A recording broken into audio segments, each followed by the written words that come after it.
Some brands offer you low finance, or cashback, or servicing. Renault don't do ors. We do ands. The Renault Kadjar with 1.91% APR and €1,000 cashback and 3 years servicing, saving you thousands. Renault, the brand with the ands. Visit your local Renault dealer. Finance is made under a hire purchase agreement. Terms and conditions apply. Deposit required subject to lending criteria. See Renault.ie. Previously on Coffee with Kenobi. Hey, Samsung announced today that they are launching a Star Wars limited edition PowerBot robot vacuum called the VR7000. The Vader VR7000 will include Wi-Fi connectivity and have a remote control, according to the press release. Right. I'm throwing a flag. You can't tell. I'm throwing a flag in the air. Are you kidding me with this? This is absurd. I love it. This is James Arnold Taylor, and you're listening to Coffee with Kenobi. I have a good feeling about this. Hello and welcome to show number 93 of Coffee with Kenobi, your spoiler-free place for Star Wars discussion, analysis, and rhetoric. I'm your host, Dan Z, drinking some coffee in my bright orange CWK mug, ready to jump into some Star Wars conversation. We hope to make you think about Star Wars in a whole new way and maybe laugh a little bit in the process. On today's show, we will talk about the official title for the Han Solo movie, as well as look at the first 2 episodes of Star Wars Rebels Heroes of Mandalore, Parts 1 and 2. We'll check in with Jason Brame on Forces of Destiny and upcoming comics. CWK newsman Tom Gross will bring us the latest Star Wars news. And in the coffee chat, we will continue our CWK book study on Leia, Princess of Alderaan, with chapters 16 to 22. So pull up a chair, grab your favorite coffee mug, and let's have some coffee with Kenobi. And now, let's see what's brewing in the Star Wars universe this week. As we get closer and closer to December 15th in the world premiere of The Last Jedi, Episode 8 in the Star Wars saga, we have some exciting things coming from Coffee with Kenobi that we have planned as far as how to celebrate, where we're going to be for the first showings of the film, and other events going on in our local area and beyond. Look for details on that coming very soon in the next couple of weeks. And I need to make a correction for the CWK coffee break. I had said at the beginning of our show number 92, it was called the CWK Coffee Chat, and that must have just been ingrained into my head from all the coffee chat shows we did. But I did correct it at the end of show 92, and I'm also making sure that the beginning of this show number 93, the new project coming out is CWK Coffee Break, and that will make much more sense very soon. I'm hoping to have some of the things ironed out that we have so that we can make this new iteration of Coffee with Kenobi the very best it can be. This will be something that is in addition to our CWK podcast, the website, and our CWK family of shows. It's going to be a brand new way to enjoy listening to Coffee with Kenobi, and we're really excited about it. I also want to point you to our YouTube channel where we do a Pozu shoe review of the Black Resistance sneaker that Pozu was kind enough to send me a few weeks ago. I had a lot of fun filming that, and I'm curious to see what you think about these awesome pieces of footwear. And normally this is where we do our CWK book study, but these things are becoming so much fun and so engrossing, but they also are taking a lot of time. So we're going to move that and keep those in the coffee chat until we finish this one and the Phasma book. Joining us today for a cup of coffee is CWK media specialist Lisa Dullard. Welcome, Lisa. Hello.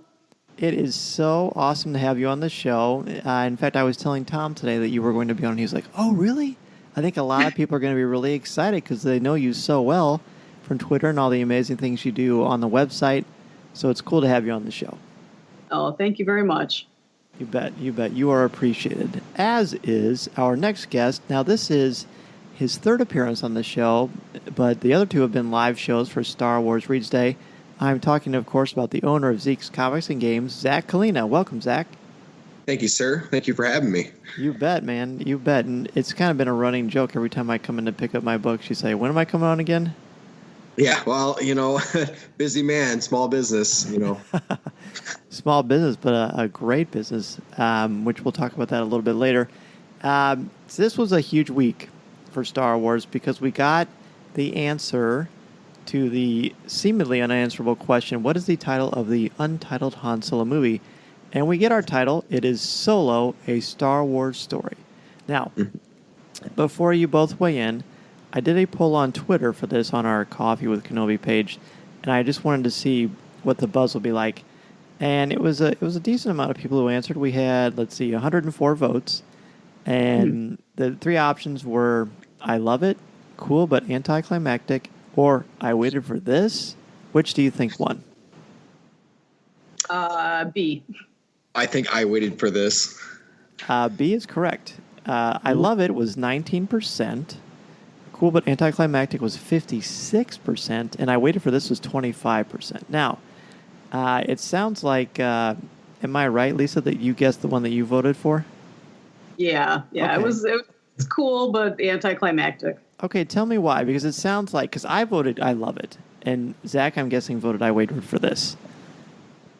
I do love the title, but when I heard Solo, it was just sort of, okay, Solo. I mean, I don't know what else they would have gone with if Solo is the only thing that really makes sense. A lot of the other play. Yeah. A lot of the other things I saw, suggestions that people made online were very obscure, and you have to kind of make the title something that will appeal to not just diehard Star Wars fans, but to the general public too. And Solo just sort of screams, it's about Han Solo. Right. So. Right. Zach, what do you think? Well, I think from previous conversations with me, I'm out of all the Star Wars announcements, this is the one thing I'm not behind. So I don't feel it didn't weigh on me in any way, shape, or form. I think that it's a simple choice by the studio. It can be easily recognizable. Could you have gone with something maybe Han Solo, a smuggler's adventure, or something silly like that? Maybe could have been a little bit more catchy, but like I said, from the get-go from this film, I was never on board with it. So for me, it didn't matter left or right on it. Oh, I didn't know that. Why were you not on board with it? I personally just feel there are certain things in the Star Wars universe that don't need to be touched. And I think Han's story is 4, 5, 6, and 7, and you can do so much in between. I think personally as a fan, I have no interest in knowing who he was before episode 4. I always looked at him as a smuggler. They found him in a bar. He was a pirate. They got him on the ship. Next thing you know, he becomes one of the biggest galactic heroes of all time. I think that to me is the story that I care about. No, I like that. I think that's extremely valid, and I don't fault you for your logic at all. Lisa, what about you? What do you think about that? No, I'm looking forward to it. I'm interested to see what they do and how Alden does stepping into Harrison Ford's younger shoes. Right. So I'm excited about it. I mean, there are other options out there that I wouldn't be so excited about, but Han Solo, I'm looking forward to it. This is we talked about this on an earlier show, but for some this is a huge risk, and for some it seems to be a no-brainer. For me, I mean, I guess it could be risky, but the amount of time and the different things that have, of course, famously gone into this film make me think it's going to be a win. And I was thrilled with this title because I love the beautiful simplicity of it, and I also like that it makes a statement. Like, you wouldn't come out with a James Bond movie that just said Bond. It always is a James Bond film. Now, the title rarely mentions the character's name. In fact, it never mentions the character's name. So, in a way, this is a minor risk. Now, obviously, the marketing, people will very much know that it's a Star Wars film. It does say a Star Wars story. But honestly, I don't know what else it could be. There's a lot of power in it, because anything else would have sounded a little extravagant or a bit hyperbolic, I think. Han Solo and the magical lasso of monkeys. I don't know what they would say. You're reaching on that one. You're getting into Indiana Jones territory. Exactly. And I think maybe that was part of the decision. And a lot of people have also sort of been questioning and wondering, why did it take so long to bring out something that's just one word? And for me, I think they finally wrapped shooting after having to do a lot of major reshoots, basically shooting the entire film over again, basically. And so they couldn't do it until they had everything taken care of. Plus, Lucasfilm knows marketing. This was the right time to release it because they've got to focus on The Last Jedi. So to me, I don't think it was so bad that we waited so long. I actually kind of enjoyed the wait. Yeah. Yeah. So let's move on to the very first few episodes of Season 4 of Star Wars Rebels Heroes of Mandalore.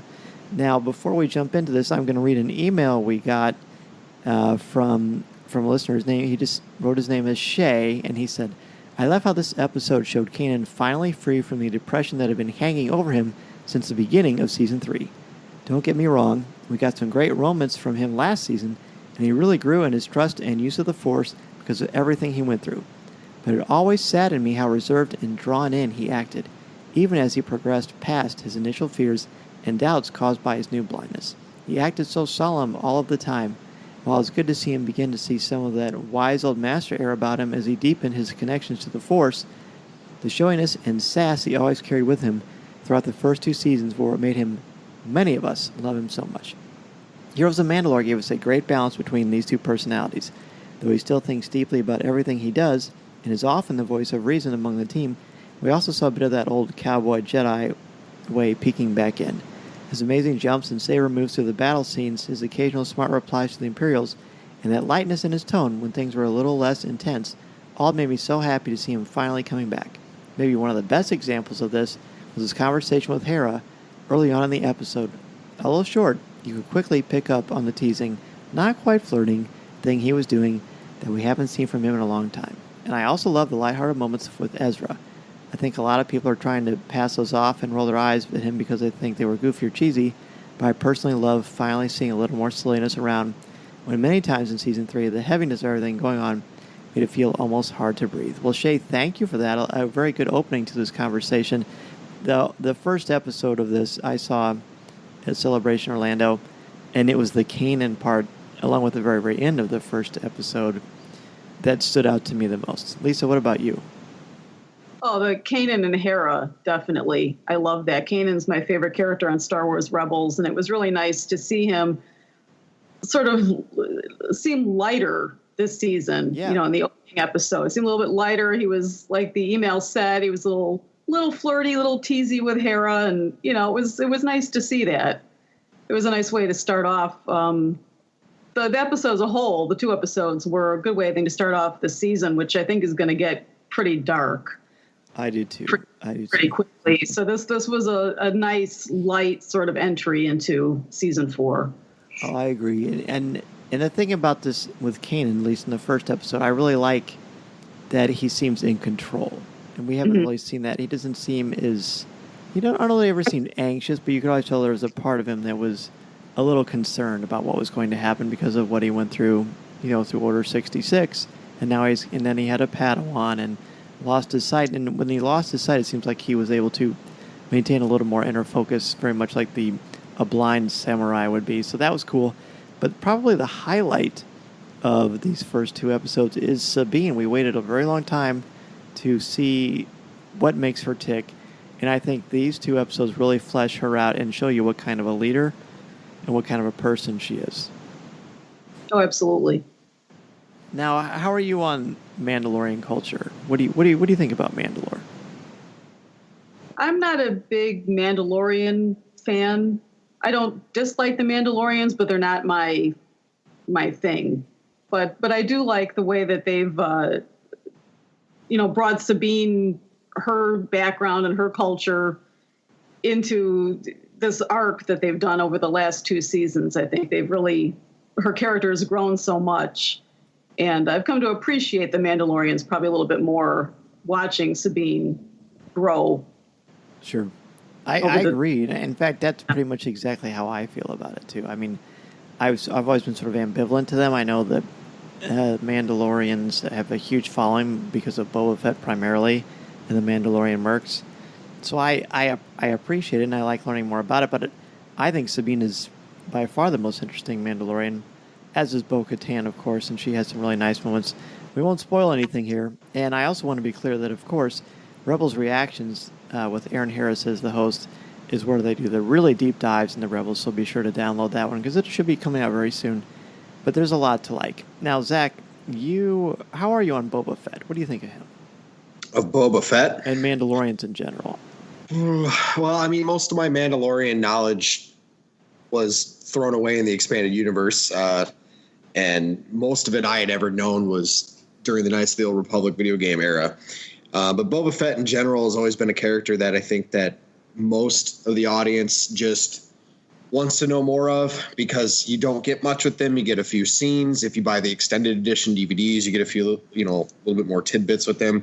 But he doesn't have much to say. He doesn't do much besides stand there and fall into a Sarlacc pit. So I think when you have the opportunity to do shows like Rebels and, some of the more expanded novels and stuff, those are characters that you can really dive in a lot deeper and spend some time getting to know more. Oh, yes, for sure. So we've definitely got you covered on Rebels with Rebels Reactions, as I mentioned, Aaron's podcast, and then Craig Dickinson does Rebels Reconnaissance, which is a detailed review on the website, and then I have Star Wars Rebels Talking Points, where I just sort of hit different highlights of things that I think you should look for when you're watching the show. I've kept up with Rebels up until about season 2. I kind of fall in and out because me with running the shop. Yeah, I have my hands in so many different things, and Rebels is on that bucket list of nerd things that I need to get back involved with. But when the big arcs happen, the big events, I tend to catch those episodes, the Ahsoka episodes, the Obi-Wan and Darth Maul. So, I still keep up and track with those things. Sure. Just because they have a little bit more near and dear meaning to my heart from the Clone Wars and obviously the movies. Right. Oh, yeah, absolutely. Yeah, they definitely have made this into something even more than I think we ever would have dreamed, because we knew we missed the Clone Wars and we didn't want it to end, and we knew we were going to be fine with Rebels, but it has really become near and dear to our Star Wars hearts, I would say. I think that it's gone farther than what anybody ever thought it was when it was announced. I never once thought we were going to touch on all these different aspects of the Star Wars universe in the way that it has. Oh, I agree. Lisa, and you're a huge Rebels fan, of course. Oh, yeah. And for a kid's show, it gets pretty deep. So there's a lot there that grown-ups can enjoy. It's a great show. They've done a fantastic job. Yes, I agree very much. So we will take our first break, and when we come back, we're going to talk about Forces of Destiny and upcoming Star Wars comics. This is Coffee with Kenobi. This is Coffee with Kenobi. Oh, pass the cream, would you? Coffee with Kenobi is sponsored by Penguin Random House Audio.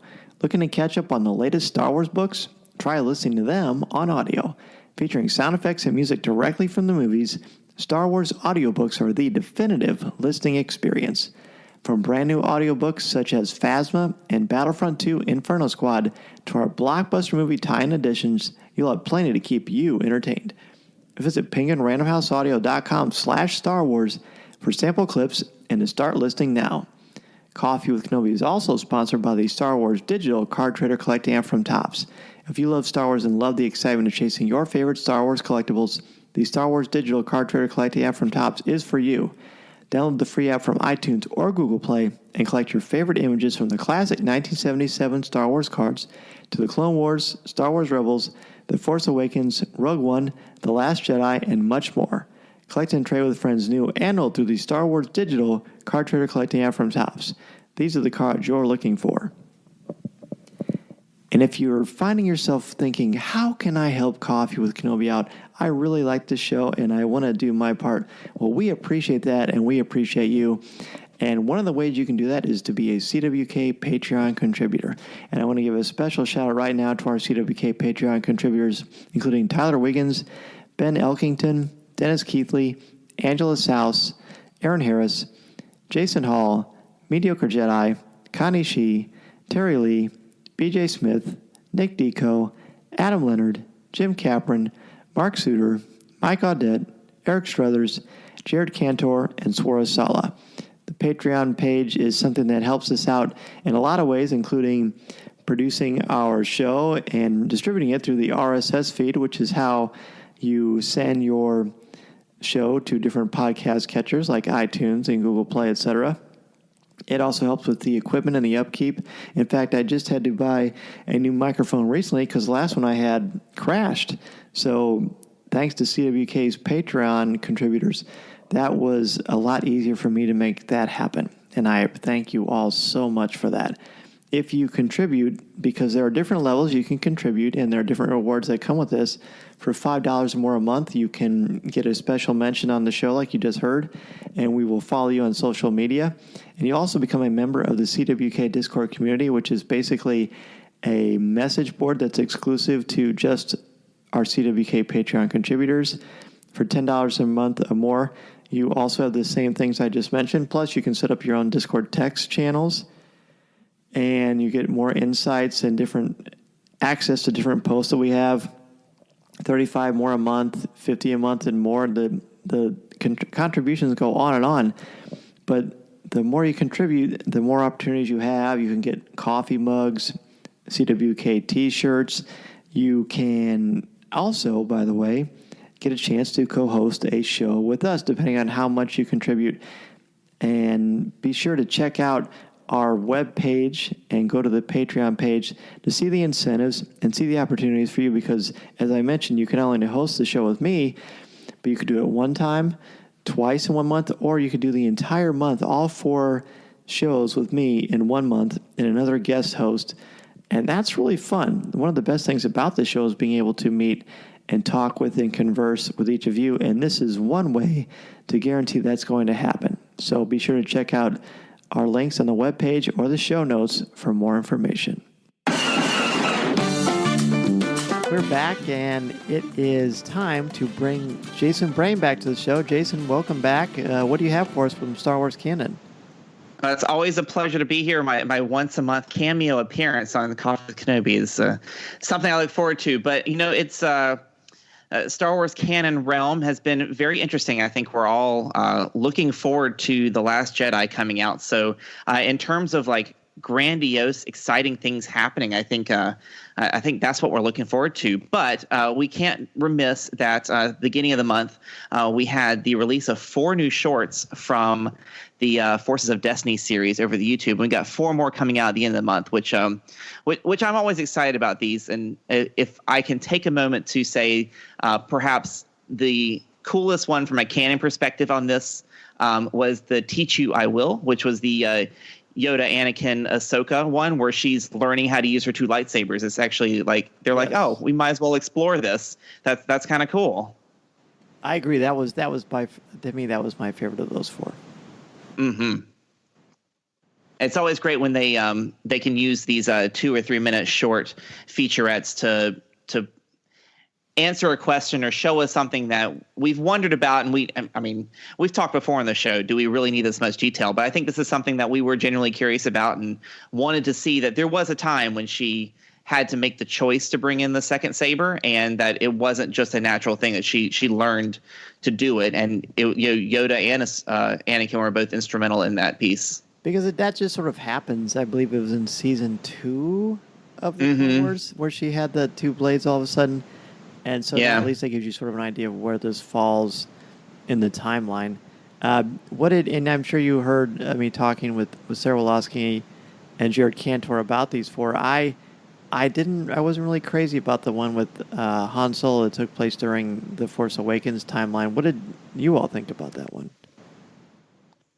I like that one. What do you mean you didn't like it? It was why did we something that monumental where the Falcon was about to blow up? That should have been in the movie if it was that important to tell that story. Don't worry, Lisa. Him and I argue all the time. Yeah, boy. It's not really an argument if I win. I mean, come on. No, I mean, you have to listen to my comments on that show. But I mean, I liked it fine, but I just thought, okay. I just feel like, Teach You I Will. That to me is what this show is when it's at its strongest, because there is something valuable that doesn't drastically, coexist with something else happening during one of the movies. I mean, when you're messing with the canon and the timeline, that's one thing, but to insert something major into a plot point that's set during one of the movies, I think that's a pretty slippery slope that you probably shouldn't broach too often. Yeah, I'll give you that one was probably the best of the four. But the Han Solo one was fun. It was fun. Jason? I try not to be too judgmental about the stories because I take them for what they are when they come.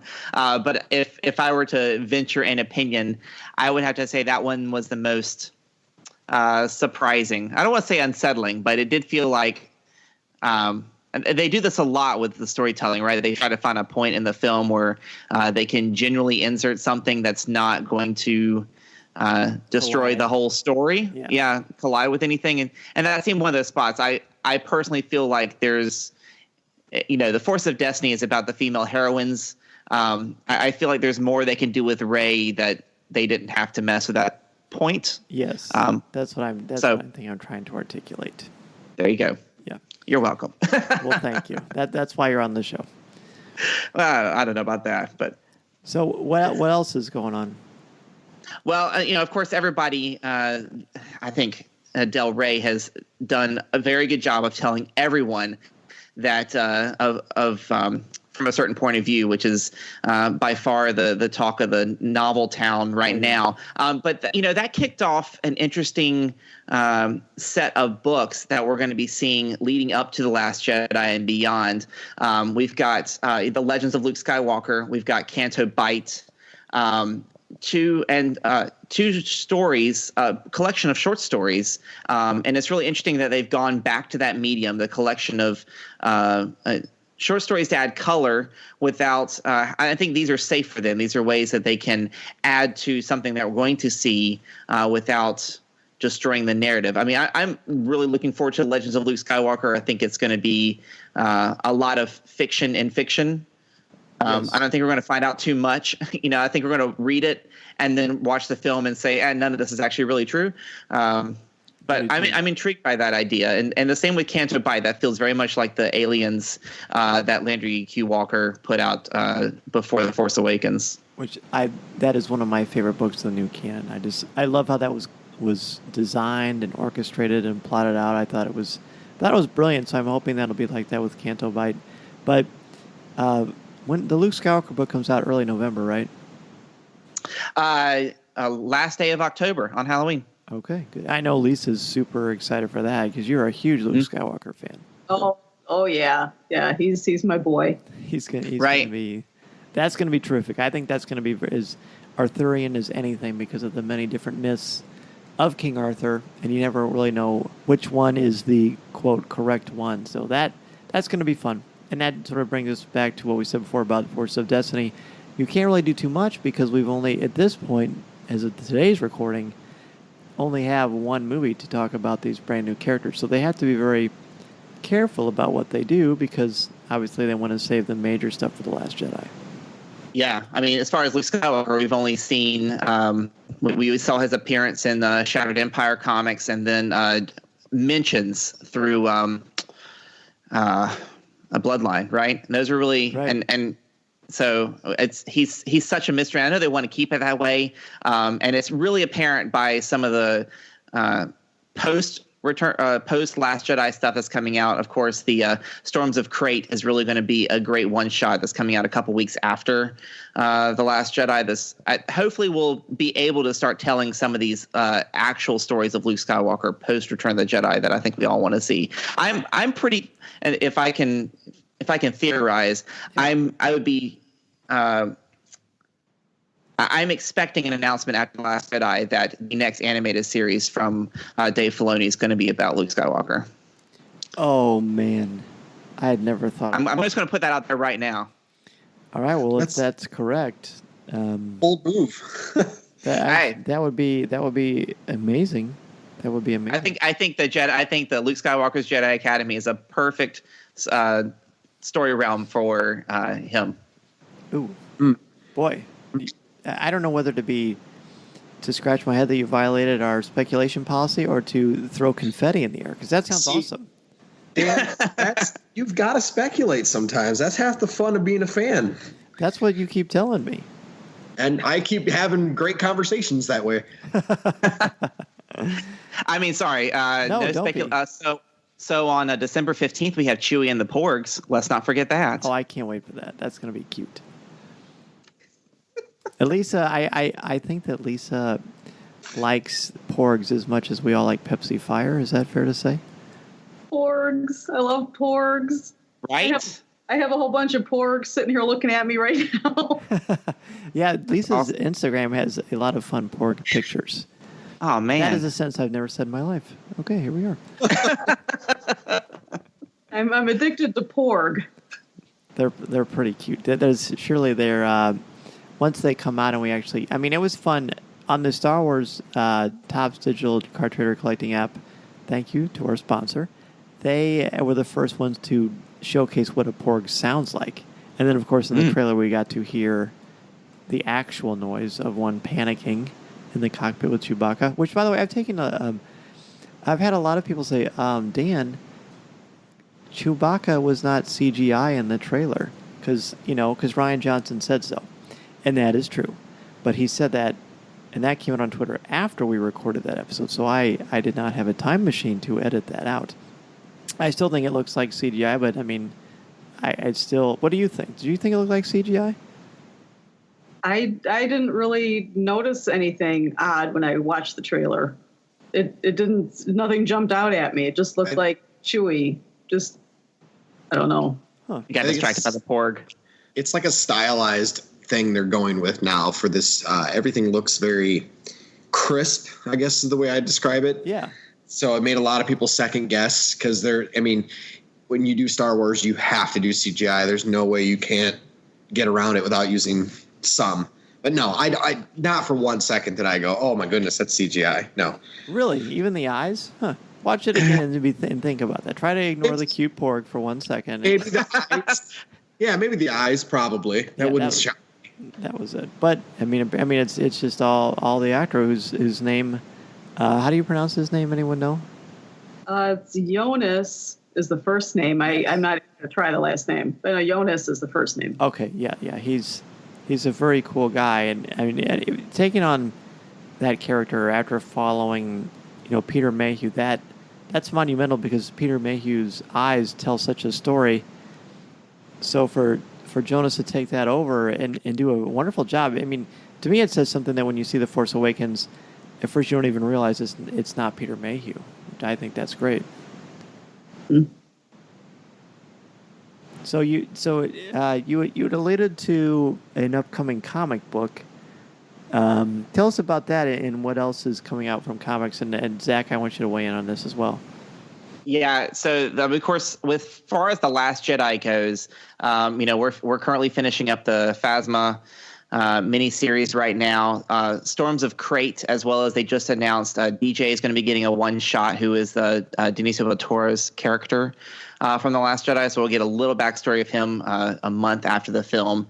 But to tie it back to the canon world, anybody who's following the Star Wars series in a couple of very short issues, they're going to go back to the planet of Jedha. So we're going to bring Rogue One back into the fold, into the post A New Hope era. So it's going to be great to make that connection in comic form as well. I think there's just a lot of great stuff they're doing in that medium, and I can't wait to see how they explore more of it.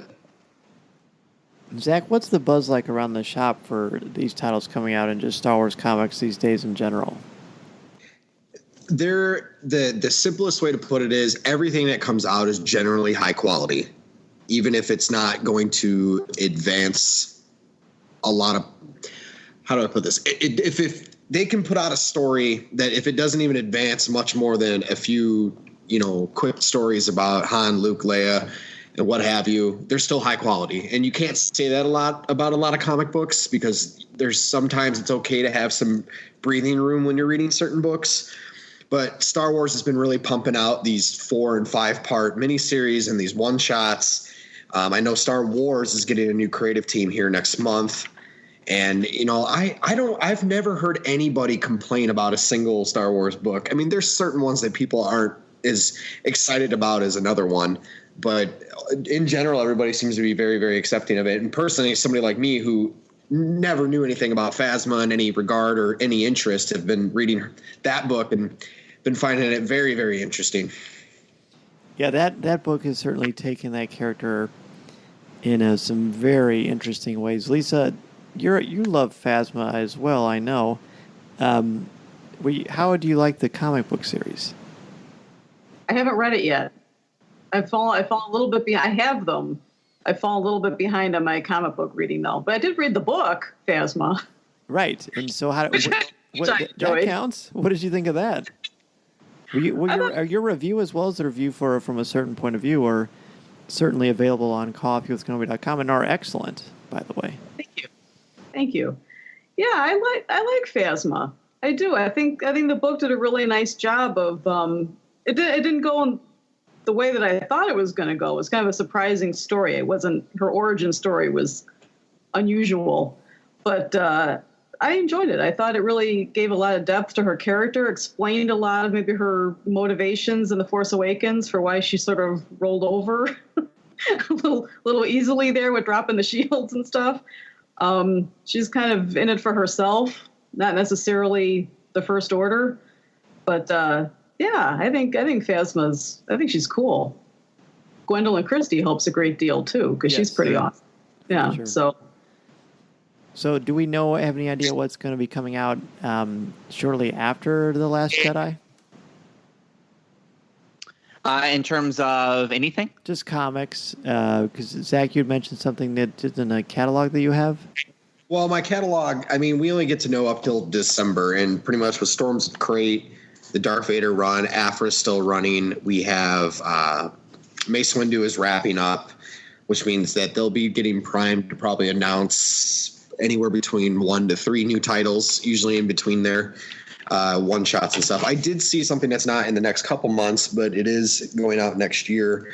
They're doing it's in April next year. They're doing a 40th anniversary hardcover, and it's basically a deluxe edition that collects everything from cover art, but all this cover art is basically retelling the story of A New Hope. And it's from, I guess, the entire comic industry's artists and stuff. So it's something that's very exciting. I'm looking forward to that. It's 160 pages. So wow, mark me down for that. I already did. So, but they've also, they're putting out some more Legends graphic novels, so they still keep that going. And they've got, they always are pumping something out. If another series is ending, they've got another one ready to start. Yeah. I mean, you've got to expect the the Jedi of the Republic series. They're probably going to keep rotating through after Mace Windu's done and start picking up on some others. But I think after The Last Jedi, if anybody recently, Amy Ratcliffe sat down with Michael Sanglin over at StarWars.com, and they talked about the Star Wars publishing efforts. And if you read between the lines, it does feel like there's a lot of stuff in the works that they just don't even want to talk about right now because of the secrecy behind The Last Jedi. So I think we're going to see some new books, new comics, and everything start popping up here in the next month or two for a February or March release. I agree.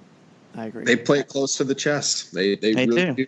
And Dan, you and I have talked about it before about some of the stories that you read.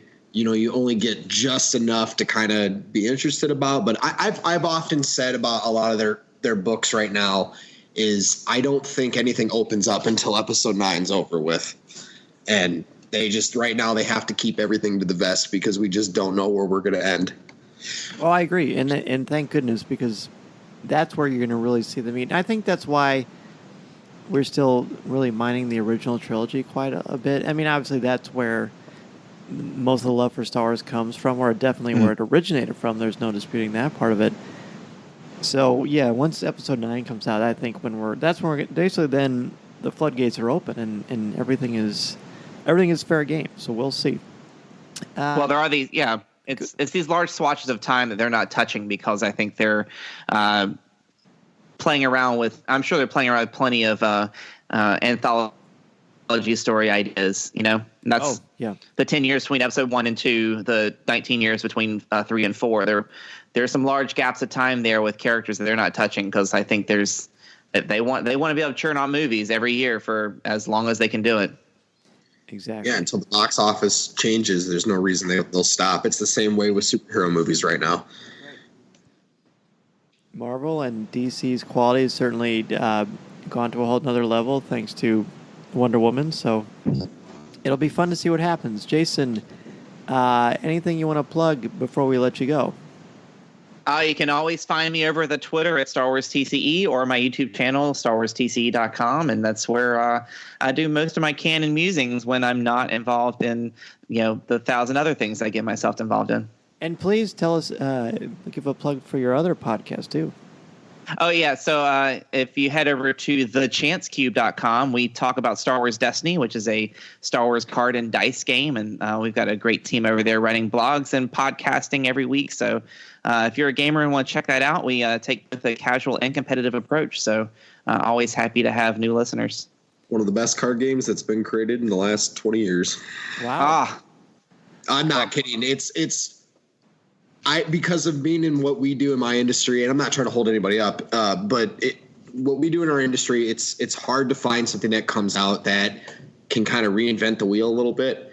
And Destiny really plays off of a lot of stuff that I played when I was a kid and some of the current stuff, and they really make it high quality. And Fantasy Flight Games is phenomenal. So that's very cool. I'm glad to hear that. He validated me. I appreciate that. No, I mean it's something I've always been tempted. And then when you came on last time, Jason, and we're talking about the box set that Target had, and the cards look great too. And I know Zach talks about them a lot. And I mean, Zach knows his card games for sure. And hey, I'm glad I introduced you to, because there you go.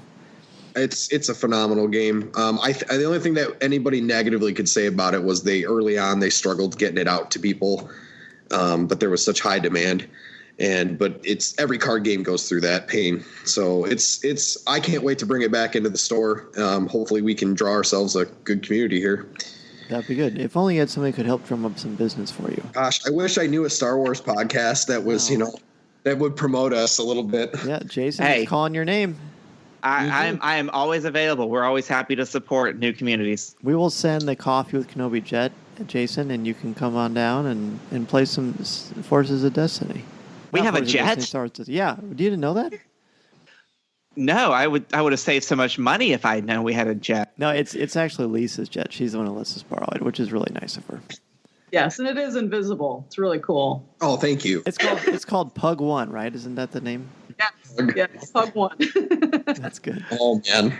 Well, Jason, thank you as always, and we will have links to all of your great work in the show notes. And when we come back, we're going to have Tom on to do the news. This is Coffee with Kenobi. Greetings. This is Obi-Wan Kenobi, and you're listening to Coffee with Kenobi.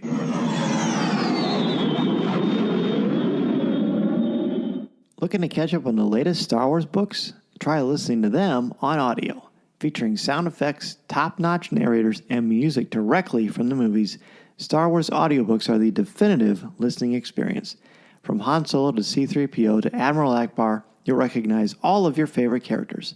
Listen to movie tie-ins like Rogue One and The Force Awakens, to book titles such as Phasma and Battlefront 2 Inferno Squad, to classic audiobooks like William Shakespeare's Star Wars. With Star Wars audiobooks, you'll have plenty of Star Wars listening to keep you entertained. Visit penguinrandomhouseaudio.com/Star Wars for sample clips and to start listening now. The Star Wars Digital Card Trader Collecting app features incredible images from many aspects of the saga, including the original trilogy, the prequels, the Clone Wars, Rebels, The Force Awakens, and Rogue One. It's the quality you have come to expect from Topps. It's also easy to get into and really fun, too. Your favorite Star Wars characters, scenes, and moments are in every pack. To get started, download the app for free from iTunes or Google Play, and then be sure to open the app each day for free credits to spend on card packs from the Cantina. Plus, if you can't get what you're looking for, there's a place to trade with your friends as you complete your Star Wars collection. And if you're an experienced collector, there are exclusive cards, special inserts, and autograph opportunities for you to enjoy. Don't worry about missing the cards and sets you want either, as you can sign up for notifications right on the app. The Star Wars Digital Card Trader Collecting app from Topps can be downloaded for free from iTunes or Google Play. Be sure to download the app and start your collection today. The Star Wars Digital Card Trader Collecting app from Topps is available now. And remember, these are the cards you're looking for.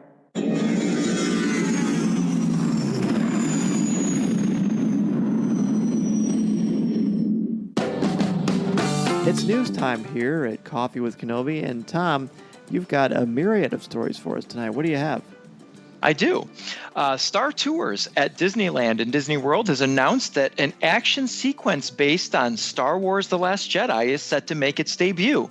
The adventure will put fans in the middle of an epic battle on Crate, a planet first seen in the teaser of The Last Jedi at Star Wars Celebration. Does it have a date when they're going to start incorporating that into Star Tours? Let me see here. Lisa, do you know? I do not see a date. There should be something in there about November. I think it starts, it like rolls out. That's kind of what they did for when the Force Awakens, when they had the clip in there with Finn. And it was November because I was in Disney right before The Last Jedi came out, and I got to see it. So this says Hollywood Studios, November 17th. Yep, Disneyland there it Paris, is. November 22nd, and then Tokyo Disneyland, December 15th. So, yeah, it's going to be here less than a month. That's exciting. And I love Star Tours, and I didn't know what they were going to use as far as what's seen, but that makes sense considering this looks like it's going to be sort of a more modern version of the pod races, but with a lot more teeth to it. Have any of you been on a Star Tours before? No. Nope, I'm stuck here. I've been on a ton. I've been on many, many, many times. In fact, I worked at that Star Wars gift shop at Hollywood Studios back when I worked there in the mid-'90s, and I mean it's great. Have you been on it before? I have not. Oh man, well this will be an interesting conversation.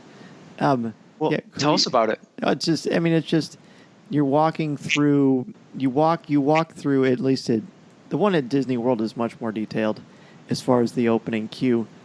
But you walk underneath an AT-AT, a scale AT-AT, and half of it looks like it's a prop, because the whole premise of Hollywood Studios when it first opened was that you're on a working movie set. And then you walk through the forest like an Ewok village, and then you wind around basically through the station, and you see the huge Star Tours speeder, and there's a life-size C-3PO and R2-D2 conversing, and then you just kind of wind around, and there's all these pieces of droids and different things as you go up these ramps, and there's silhouettes of people walking back and forth at a spaceport, because the premise is Star Tours is the place where you go to travel through the galaxy as a tourist. And then you get on, and then you go through 2 different worlds of Star Wars, and every time you go on, it's random. And there's over 30, 40, 50 different combinations altogether. And so this is cool. That I like that the way that it's designed, you're able to continually update it. So it's cool. No surprise, but it's nice to see an official announcement. Very cool. Well, many of us are familiar with comic publisher IDW's Star Wars Adventures that released a couple months ago, and we are familiar with Star Wars Forces of Destiny. Well, how about a collaboration between the two for a creation called Star Wars Adventures Forces of Destiny? Why not? IDW will release a 5-week, 5-issue series of Star Wars Forces of Destiny starring our favorite heroines, Leia, Rey, Padme, Ahsoka, and Hera. But how about some new heroines from The Last Jedi, Rose and Paige? Not only will these books be about superstar characters, but how about this list of authors? Delilah S. Dawson, Elsa Chartier. Ooh, sorry if I messed up your last name on that one. Beth Rivas, Jodie Hauser, and Devin Grayson. Or how about a series of interconnected variant covers that will combine to create a full Forces of Destiny image? Well, for more on these issues, check out the IDW website, or better yet, check out the Coffee with Kenobi website, where Lisa has created a book-by-book breakdown. That's right. You have, and it's very helpful. You and I had talked about this for our Star Wars Reads Day show a few weeks ago, but this is when it was just announced with like less than 24 hours. So now we've had a little bit of time to digest it. And do we know yet? Will it basically be taking the series and just putting it in comic book form, or will it be all new stories? I do not know. I was going back and looking at the IDW. My connection got interrupted. Oh, okay. I'm assuming that it's new stories. In fact, I think that sounds right. I think so. Looking through the article on IDW, it appears that they're going to be unique original stories. Cool. Are we excited about this? Zach, are you hearing a lot of buzz about these? This is one of those things that I have not heard much about. I'm not actually overly familiar with it. I haven't been asked for it. I think that it's probably going to appeal more to younger audiences. At least the comic book will, which is great, I think. That's fantastic. I will definitely look into it for the store. Lisa, is this something that's high on your list? Oh yeah, I like what the IDW is doing with the Star Wars Adventures comics. Those are a lot of fun. So to get some Forces of Destiny comics, yeah, I'm all over that. I'm looking forward to that. That sounds like a good time. And Tom, of course, with your girls, I'm sure this is something that's going to be super cool too. Oh yeah, I know that they'll be really interested in it, and me as well. I love the Forces of Destiny shows, and I really like the sort of the way IDW makes their comics. I love the image and the art work in it. It does seem to appeal more to a younger a younger age, but I still think it's really neat, and they're fun to read. I've enjoyed the Star Wars Adventure issues that I have, and this is going to be cool. I think it's just one more way of extending the story further, and I'm really intrigued as to what these 5 variant covers will look like. I love it when they do that. You can stretch it all the way across the table and see like one image. It's been a while since I've seen one of those. Anything to get the kids reading again is what's most important. So, and it's something that we struggle with, trying to find a mass amount of books so that kids can have access to their favorite heroes of anything. So that's a good thing to have. Absolutely. Well, let's stay in the world of comics then. Star Wars Show announced today or this week that Benicio del Toro's character, DJ in The Last Jedi, will be getting his own Marvel comic that will outline his scoundrel ways leading up to Solo, a Star Wars story. The book will be written by Ben Acker and Ben Blacker, with art by Kev Walker and cover art by Jeff DeCal. DJ number 1 is set to hit the shelves on January 31st, 2018. Another one that I think sounds fascinating. What do you think, Tom? Oh, I can't wait. I love comic books, and I love the stories that they're telling with these. And I don't know, I'm not sure. I wasn't clear on the Star Wars Show today. It sounds like this might be a solo shot, but definitely I think a limited series. But I was under the impression it's a solo shot. I don't know if any of you have heard otherwise. I think it's a one shot as well. Didn't they talked about this at? Didn't they talk about this at New York Comic Con? I thought they had, or at least alluded to it, because I do seem to recall that it is a one shot. Okay, but yeah, I think it's cool. I love these one shots, and the way the writers of these approach them. It's such a cool character study, and we'll be a month in. We'll have 1 month relationship with this character DJ, and then get a little bit of background. And I think that the timing feels perfect. Oh, I agree. It's only going to, again, it's just like we said, it's only going to add to the excitement. And I'm interested to see this character. I just don't know what to think about it, because he's talk about a mystery. So this will be fun.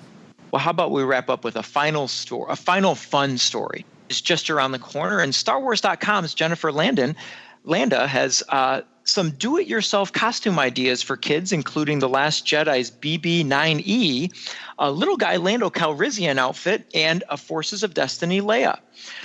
These are super cute do-it-yourself costumes if you haven't seen them on StarWars.com. But what my question is, based on this, is did any of you have homemade Star Wars costumes as kids or even as adults? Lisa, did you? I had some homemade costumes when I was a kid, but no Star Wars. My mom did not make me Star Wars costumes. I wish that she had, but she didn't. Well, no, it makes sense. I had those little cheapo plastic ones that you put the the mask on, which the string is fastened by, two staples, and the whole time you're breathing through the little nose hole because You mean the ones that are still happening nowadays? Yeah. I think there's like a resurgence of them on either ThinkGeek or BoxLunch.com has like a kind of a resurgence of vintage Star Wars costumes. But they are adorable. I love that Lando one especially. Yeah. Zach, did you have any homemades? Oh, I had a Vader costume that they had some Star Wars stuff out, but we had to use like a stocking winter cap to use for like the full helmet with the plastic face. And then we used to take our wiffle ball bats, the thin ones, and spray paint silver on the hilts to make them look like lightsabers. That's awesome. Oh yeah. Yeah. And then bloody our knuckles when we got in lightsaber fights. Don't try that at home. Tom, did you? Well, I will say my grandma Counter, who took me to see Star Wars for the very first time in 1977, she made me a Jawa robe that was pretty awesome. Do you have pictures of that by chance? My mother probably does, but I don't think I do. No. That's so great. Well, hey, that is a good note to end on. Tom, thanks a lot. We're going to go ahead and take a break, and when we come back, I will continue our CWK book study on Leia, Princess of Alderaan. This is Coffee with Kenobi. Coffee? Tea? Or me, Obi-Wan Kenobi? It's Coffee with Kenobi. Coffee with Kenobi was sponsored by Penguin Random House Audio. Looking to catch up on the latest Star Wars books? Try listening to them on audio. Featuring sound effects and music directly from the movies, Star Wars audiobooks are the definitive listening experience. From brand new audiobooks such as Phasma and Battlefront 2 Inferno Squad to our blockbuster movie tie-in editions, you'll have plenty to keep you entertained. Visit penguinrandomhouseaudio.com/Star Wars for sample clips and to start listening now. Coffee with Kenobi was also sponsored by the Star Wars Digital Card Trader Collecting app from Topps. If you love Star Wars and love the excitement of chasing your favorite Star Wars collectibles, the Star Wars Digital Card Trader Collecting app from Topps is for you. Download the free app from iTunes or Google Play and collect your favorite images from the classic 1977 Star Wars cards to the Clone Wars, Star Wars Rebels, The Force Awakens, Rogue One, and now The Last Jedi. Collect and trade with friends new and old through the Star Wars Digital Card Trader Collecting app from Topps. These are the cards you're looking for.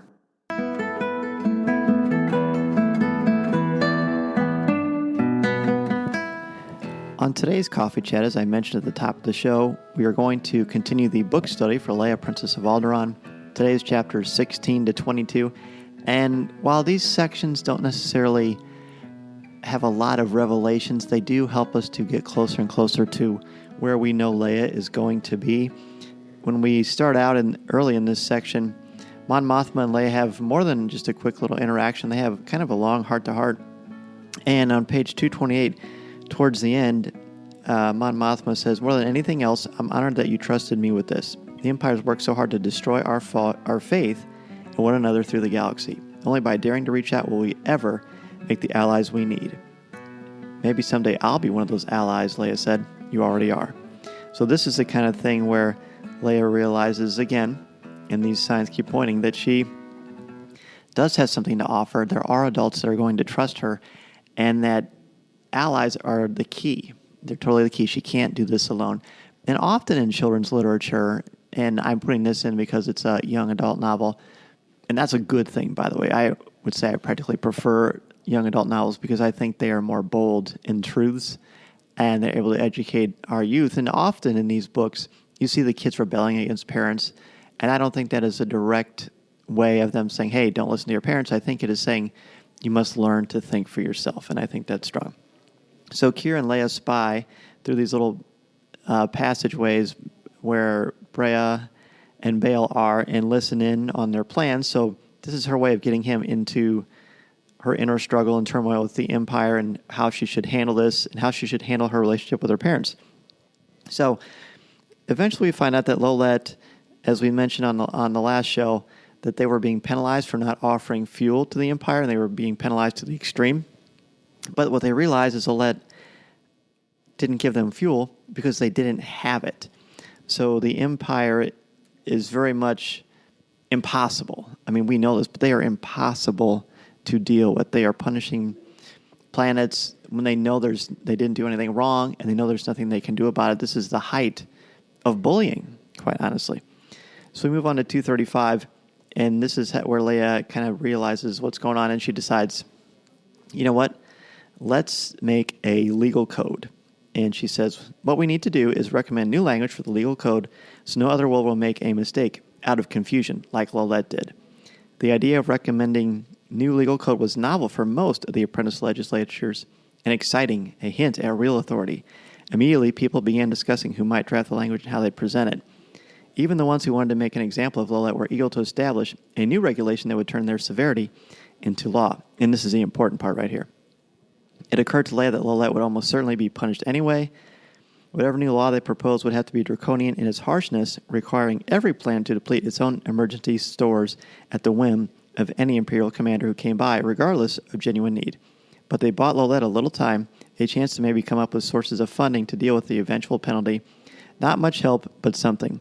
This is again where Leia is honing her skills of politics, of rhetoric, which she is absolutely a pro at, a total champ, and being able to circumvent what the Empire does for the greater good. So now, then we move on, and Emmeline and Leia have this really interesting conversation while they're doing some weird sort of Cirque du Soleil exercise thing where they're floating from scarves. It was a bit confusing, but ultimately they start to talk about happiness. And Leia says, can it be morally right to feel happy when there's so much injustice all around us? And Emmeline replies, of course, happiness is our moral imperative. That sounds, Leia actually got into the back bend, but it felt like her abdominal muscles were pressing the breath from her, like hedonism. Not at all. Lifting herself upright again with damnable ease, Emmeline said, great evil can only be fought by the strong. People need spiritual fuel as much as they need food, water, and air. Happiness, love, joy, hope. These are the emotions that give us the strength to do what we need to do. A really beautiful passage right there, intermixed with me reading the narrative of them doing the Cirque du Soleil stuff. But I think that's just so beautiful and relevant, not only for this book, but just for our own times too. The idea that mind, body, and soul must work together. And we start to see that as we move along closer. The Empire lost a stolen medical frigate. When I say lost, the burgeoning rebellion stole it. And that's a huge coup. This is a gigantic ship, gigantic. And it just shows that they're getting more powerful. The rebels, I mean, more brave, more brazen, and more capable. And I think it scares the Empire because they do something really horrible, which we'll talk about real soon. But I want to turn your attention to page 259. There is an interesting situation that happens between Kier and Leia. They're doing more tests, and they find themselves on sort of like this rock crevice, almost like they're mountain climbing. And Kier accidentally breaks his little force field that they wear, their impact resistance, and he's in danger of dying. And her field generator, it's the field generator, that's the actual technical term, I found it on the book. But she's still got hers working, and at first she's scared, but then she looks down and realizes, here's what it says. Yet after that first rush of terror, her mind cleared. Resolve focused her better than anything else. I'm coming down for you. So she comes down and she saves him. And something pretty wonderful and fascinating happens that I haven't heard people talking about yet. And maybe it's because they are waiting until more people read this book. But when Leia is about to, they basically have to swing on one rope to another side. And he has to hold on to her, in essence. And listen to this description right here. I think it will blow your mind. Leia felt centered in a way that she had before. Her nervousness fell away, and she took a deep breath.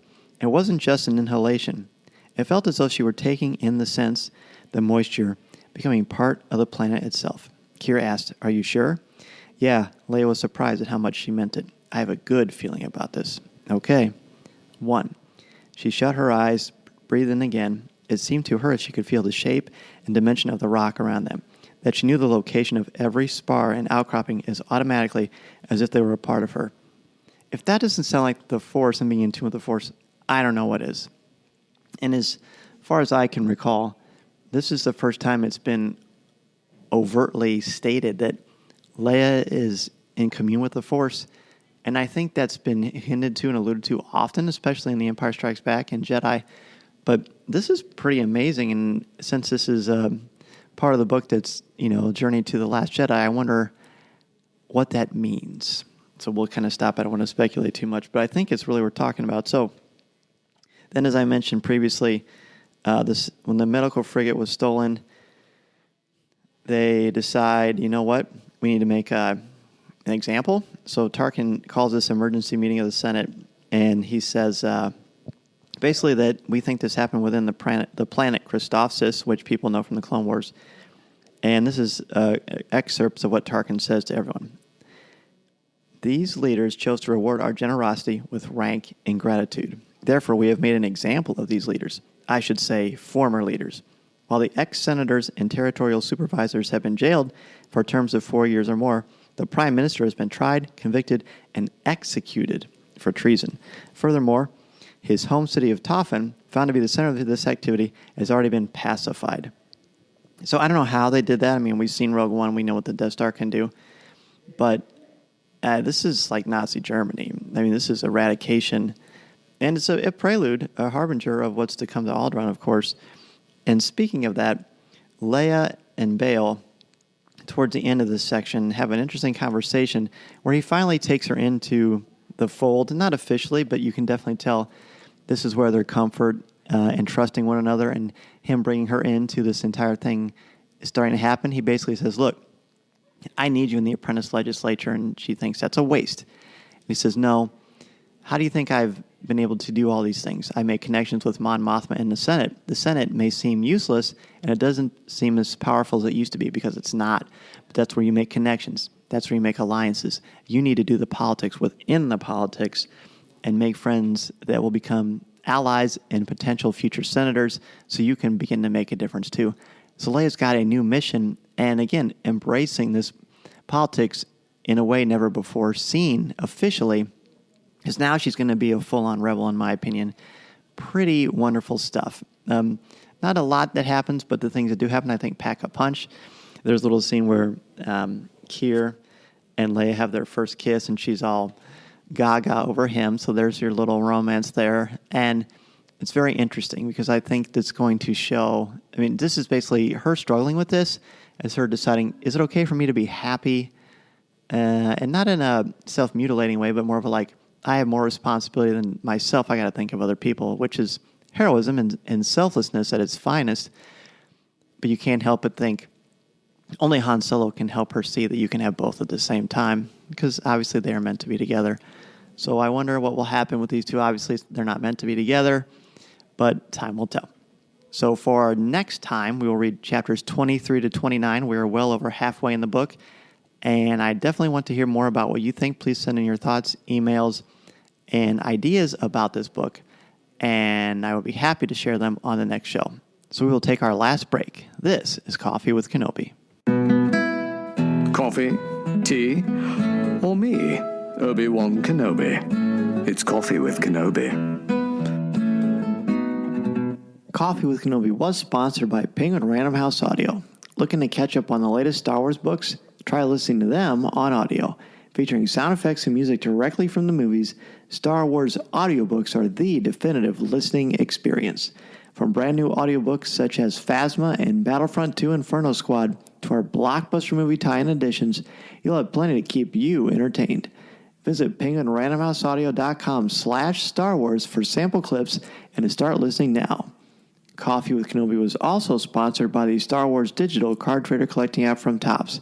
If you love Star Wars and love the excitement of chasing your favorite Star Wars collectibles, the Star Wars Digital Card Trader Collecting app from Topps is for you. Download the free app from iTunes or Google Play and collect your favorite images from the classic 1977 Star Wars cards to the Clone Wars, Star Wars Rebels, The Force Awakens, Rogue One, and now The Last Jedi. Collect and trade with friends new and old through the Star Wars Digital Card Trader Collecting app from Topps. These are the cards you're looking for. Listening to Coffee with Kenobi, you are the podcast you're looking for. This is...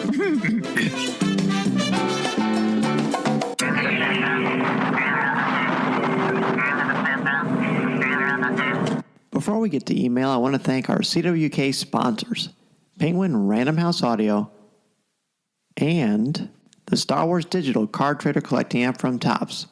Please support them the way they support our podcast, and remember to listen to new and archived shows of Coffee with Kenobi wherever you listen to podcasts, including iTunes, Google Play, Spotify, iHeartRadio, YouTube, Player FM, our Coffee with Kenobi website, www.coffeewithkenobi.com, or wherever you enjoy listening to your favorite shows.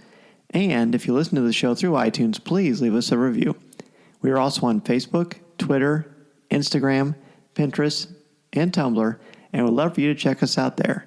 Be sure to listen to our CWK family of shows too, including Legends Library, Rebels Reactions, Comics with Kenobi, and Lattes with Leia.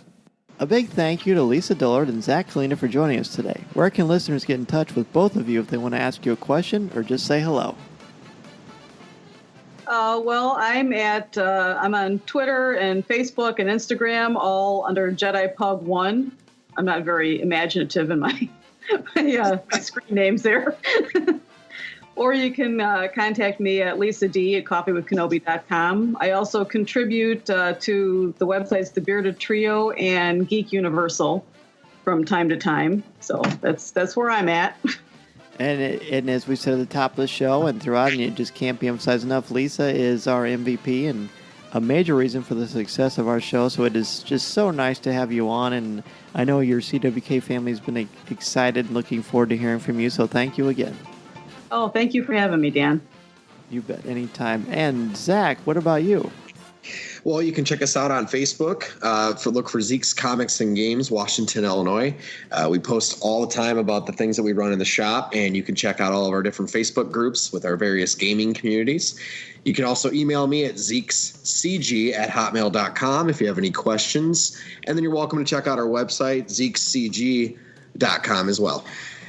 Very good. And I've been in a lot of comic book stores in my lifetime, and yours is the coolest. It's the nicest. It's the best run. So, and you've always got some fun things to say. So I appreciate that. I try to be as engaging as I possibly can be, whether it's popular or not. Well, there you go. And I want to thank each and every one of you for listening to and supporting Coffee with Kenobi, and for contributing to Star Wars Conversation. We will be back next week with 2 new co-hosts and more Star Wars talk. And if you are participating in the CWK Book Study, be sure to read chapters 23 to 29 of Leia, Princess of Alderaan for next week. This is the podcast you're looking for. This podcast is not endorsed by the Walt Disney Company or Lucasfilm Limited. It is intended for entertainment and informational purposes only. The official Star Wars website can be found at www.starwars.com. Star Wars, all names, sounds, and any other Star Wars-related items are registered trademarks and or copyrights of Disney and their respective trademark and copyright holders. All original content of this podcast is the intellectual property of Coffee with Kenobi unless otherwise indicated. This is the podcast you're looking for. There's no one here. Move along.